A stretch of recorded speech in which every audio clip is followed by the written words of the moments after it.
Hello everybody, welcome to online class. In the last class, we have started with the unit 4, that is creativity and innovation, and we have studied regarding the meaning and definition of the creativity and the advantages of the creativity and the stages of creative thoughts. That is two stages we have discussed, that is the preparation and the orientation. The first step, that is nothing but generating the ideas, that is making the mind, that is readiness of the mind to think. And we have discussed regarding the investigation and the analysis, that is generated ideas which are need to be checked with the cause and effect calculation. That is nothing but the ideas which are generated that should be checked with its pros and cons. So the next step, that is today we'll start with the third step, that is transformation or the ideation. That is nothing but the huge information is now carefully focused. The whatever the idea is generated and the information is collected, that is need to be carefully focused, and it is the function of the right brain thinking which suspends the rules and the regulation and looks for meaningful patterns. So at this stage, similarities and the dissimilarities are specially viewed. There are two types of thinking, namely convergent thinking and the divergent thinking. The term convergent thinking means what? Looking similarities and relating the same. Okay, then it is usually undertaken with what? Association tests. On the other hand, divergent thinking means what? Identification of the differences among the data. Okay, so we'll understand this convergent thinking and the divergent thinking with the help of the example. That is, you can take the example of the Thomas Alva Edison, who is a great scientist. He tried 1,000 elements to invest tungsten. Okay, the people with the convergent thinking criticized that Edison invented only one tungsten by putting 1,000 waste attempts. But for the same data, the divergent thinkers replied that Edison, along with tungsten, he also invested 999 elements are not suitable for the bulb. Okay, so in order to develop the convergent and the divergent thinking, some steps are need to be followed. Then what are those steps? We'll understand one by one. Okay, the first one is look carefully the pattern that emerges from the given information. That is nothing but observation of the same matter repetitively can reveal what? Some hidden secrets. If you observe the same matter again and again, you will come up with the some hidden secrets. Okay, there may be nothing in it, but the concentrated efforts can give a perfect picture. Okay, next comes is arrangement of the observed matters. See, during observation, your mind should try to identify the similarities and the dissimilarities. All these similar factors should be arranged in a proper sequence to emerge with a total picture. At the same time, eliminate all the dissimilar features to unmask what? The familiar picture or the pattern. So there are certain examples in which you are asked to half close your eyes to see the particular pattern, or close one eye to get into the real picture. Okay, we'll understand this with the help of the example. So take the example of this picture. Observe it carefully. See, the question is what you can see in this picture, whether it is the globes or a face of twins. See here, the face of two are there in white color, and there is a picture of the globes in the black color. So at the first sight, what can you see? Okay, then next example is in this picture, what you can see, whether the old woman or a young girl. Okay, now from this example, you can say that the whatever is the observation, or during the observation, your mind should try to identify the similarities and the dissimilarities. The factors should be arranged in a proper sequence. See, what are the factors in these picture? For old woman, you can see a big nose and her jacket. Okay, and the dissimilarities, that is the feather for her cap for the young one. Okay, they are arranged in a proper sequence to emerge with the total picture. At the same time, eliminate all the dissimilar features to unmask what the familiar picture or the pattern. Okay. Then comes his next step, that is nothing but the avoid the sudden conclusion. That is, never end your observation on a single setting. See, when you see the picture of a old or young, you come to the conclusion directly that it is a picture of the old woman or either it is a picture of a young one. Okay, whatever you see at the first sight, that you will come to the conclusion that the picture is about the same. So there are different approaches to look into the situation. Every time the emerging picture may be different. A picture which is giving a particular meaning may get changed when the distance is enhanced. So the first conclusion may not be a best conclusion. You may need to change when a different pattern is presented by another approach. Okay. Then next step is incubation. See, in this stage, the person has to move away from the conscious mind to subconscious mind. Everything is happening inside, but nothing is presented on the face. Hence, at the incubation stage, the ideas are put into subconscious level mind. So it works what? Internally. Okay, we'll understand this with the help of the example. That is, after coming out from the movie theater, you are calm, but calculations are going on in your subconscious mind. So it is bit slow process.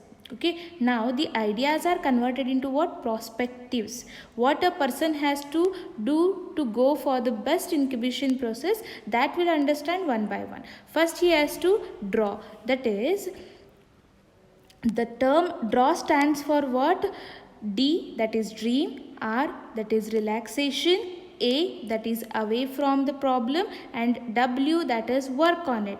So it is a 4 simple method for better incubation. That will understand one by one. Okay, the first is dreaming. Okay, dreaming is the best solution for best incubation. How? It is usually the daydreaming which allows your mind wander wherever, okay, and however it wishes. So don't make any restrictions, obstacles on your mind. It is the free state of mind which invites creative ideas. The mind under pressure and influence may have contaminated ideas which won't work out. No preconceived judgments should influence the mind. So the mind should fly like a free bird in the sky. Ideas flow towards such mind. It attracts more and more creative ideas. Okay, next comes is relaxation. That is another simple method is to mind relaxation. Allow your mind to go to relaxed state. Then work on a problem constantly. You can find some result out of it. A relaxed working mind is the instant generator of a creative ideas. So when the mind is looking at stars, ocean, the ideas flow. The whatever ideas you get at the time of relaxation, catch them and work on them. Okay, next comes is away from the problem. The best way to create something is to keep a message with your subconscious mind and move away from it. Okay, moving away from the troubles makes you to work on a problem with concentration.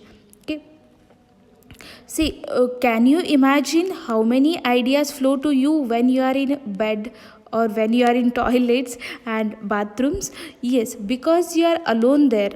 Okay, the common statement stated about the Mahatma Gandhi was he walked alone. So he was never directly into the problem, but he was with the problem by being away from it. So before entering the interview hall, the candidates finalize their strategy at toilet room. Why? Because they will be away from the problem and they will be alone in the toilet. So they go away and work more. Then the principle for, and this is the principle for what? Creative mind. Okay, next comes is work on it. The problem faced by a person should be tested on different occasions. At one point, a new idea may emerge. That is, change your places, visit the spots, friends circle to enhance the possibilities, generation of the ideas working in the same situation with the same problem does not reveal any new ideas. Okay. The next step comes is illumination and synthesis. See, illumination stands for what? For a sudden lightning or a big flash. That is, you have heard that some persons or the scientists come up like, I came, I saw, I conquered factors, and researchers accept the fact that big ideas what suddenly creep into their mind. So the thinking process is going on and ideas and gathered to make a meaningful what big one. So we can give a best example for this is Chak De India movie, in which a big idea was suddenly caught by hockey coach about who should be the forward player for Australian defense team, right? And this idea clicked and the team wins the match, right? So the ideas comes in a second. They get the ideas in a single flash. Okay, in a fraction of a second they get ideas and it clicks and it works. Okay, so that is known as what? Illumination.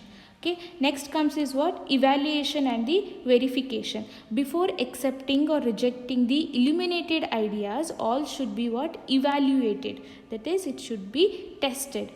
In this stage, all ideas may not be practically introduced. When you visualize a product or service, you should check its cost and benefit.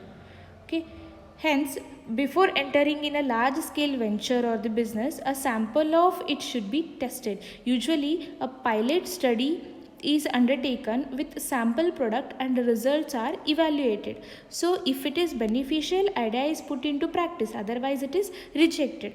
Okay, you can take example of an entrepreneur from Mangalore thought of running private buses, okay, between what? Hubli, Dharwad, twin cities, with caption Bendre bus services. Okay, he started with a very few buses. Now throughout cities, Bendre buses are what? Common. So the suitability of an idea depends upon the place, time, situation, abilities, risk bearing natures and other factors.